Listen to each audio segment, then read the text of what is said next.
अंतिम वाला लेसन है।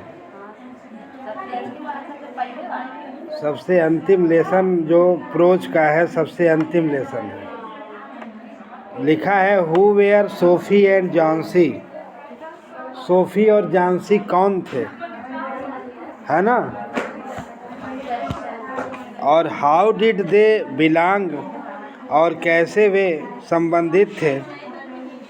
And how were their financial condition, और उनकी आर्थिक स्थिति कैसी थी। उनकी आर्थिक स्थिति कैसी थी। तो यहाँ पे जो क्वेश्चन है, हाउ सोफी और जॉन्सी के बारे में कहानी है। और बिलोंग माने जो संबंधित है वे एक दूसरे से, और how were their financial condition, और उनकी आर्थिक स्थिति कैसी थी। तो इसमें लिखा है कि सोफ़ी एंड जॉन्सी, सोफ़ी और जॉन्सी दो लड़कियां थीं। कौन थी? सोफ़ी और जॉन्सी दो लड़कियां थीं। तो Sophie and Johnsy were friend, तो सोफ़ी और जॉन्सी क्या थी? मित्र थी।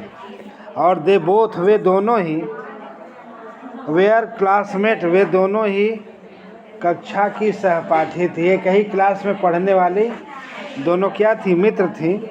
Both were use to go to school, और दोनों ही स्कूल जाया करती थी। एंड रिटर्न टुगेदर, और साथ साथ लौटती थी। Both belong to very poor, और दोनों ही बड़ी गरीब परिवार से संबंधित है। लोअर मिडिल क्लास, लोअर माने निम्न मध्य वर्ग परिवारों से क्या थी? जुड़ी थी।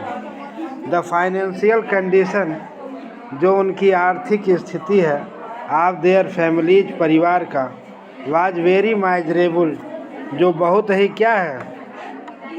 दुखद था, दुखद था। बोथ वेयर, दोनों ही, अर्न मार्क, कमाई करती थी, to work in a biscuit factory, और दोनों ही काम करती थी क्या? बिस्कुट फैक्ट्री में काम करती थी। आफ्टर स्कूल, यानी स्कूल के बाद दोनों क्या करती थी? यानी हाँ, सोफ़ी और जॉन्सी दो लड़कियां थीं और निम्न वर्ग के परिवार से संबंधित थी। स्कूल में पढ़ती थी साथ साथ, और इसके बाद क्या करती थी?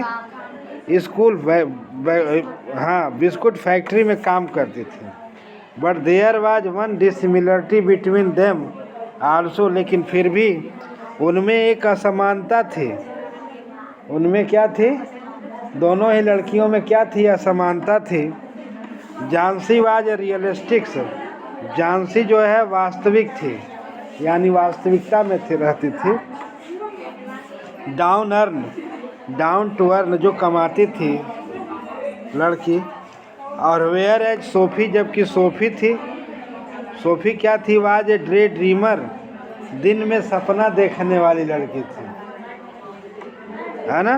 And always floated in false imagination, और वह सदैव यानी झूठी कल्पनाओं में तैरती रहती थी।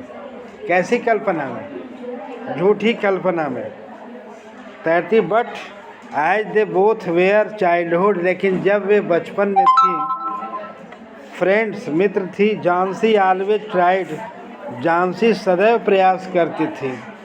To bring Sophie to the reality, Johnsy सदैव ही सोफ़ी को वास्तविकता से अनुभव कराने का प्रयास करती थी। द राइट पाथ, माने सही मार्ग में।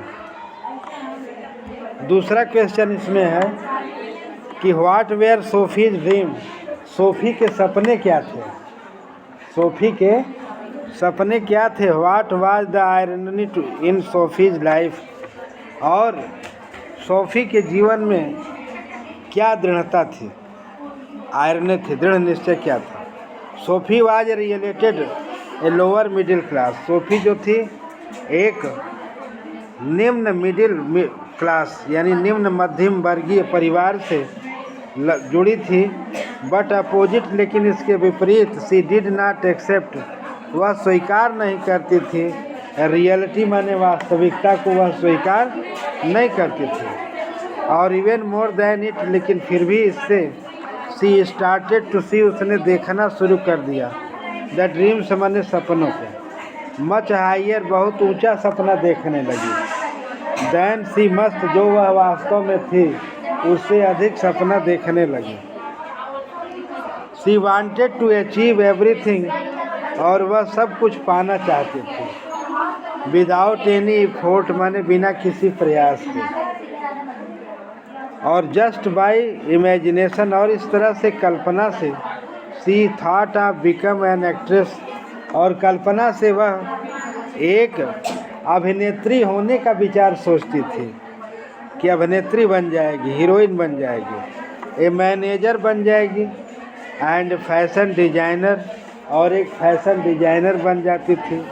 Are to open or buy, या खोलेगी अथवा खरीदेगी, बुटीक खरीदेगी। क्या खरीदेगी? बुटीक खरीद लेगी। But the irony in Sophie's life, लेकिन वास्तव में सोफ़ी के जीवन में इज वेरी क्लियर, सोफ़ी का जीवन बहुत ही स्पष्ट है। क्या स्पष्ट है? सी ड्रीम्ड, वह सपना देखती है, अचीविंग सो मैनी पोजीशंस, कई पदों को एक साथ पाने का सपना देखती थी। बट नेवर ऑलवेज एनालिसिस्ट, लेकिन उसका कभी विश्लेषण नहीं करती थी और कभी स्वीकार नहीं करती थी।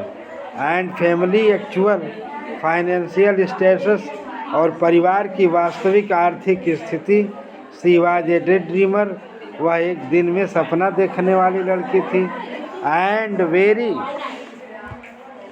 Very far from the realities, वास्तविकता से बहुत ही दूर रहती थी। And her dreams were too high, और उसके सपने इतने ऊंचे थे, कंपैरिजन, तुलना करने में, सो देयर इकोनॉमिक कंडीशन, और इस तरह से उसकी जो आर्थिक स्थिति थी। यानी इसके बाद इसमें क्या है? एक जियोफ शब्द है। जियोफ कौन है? किसका है?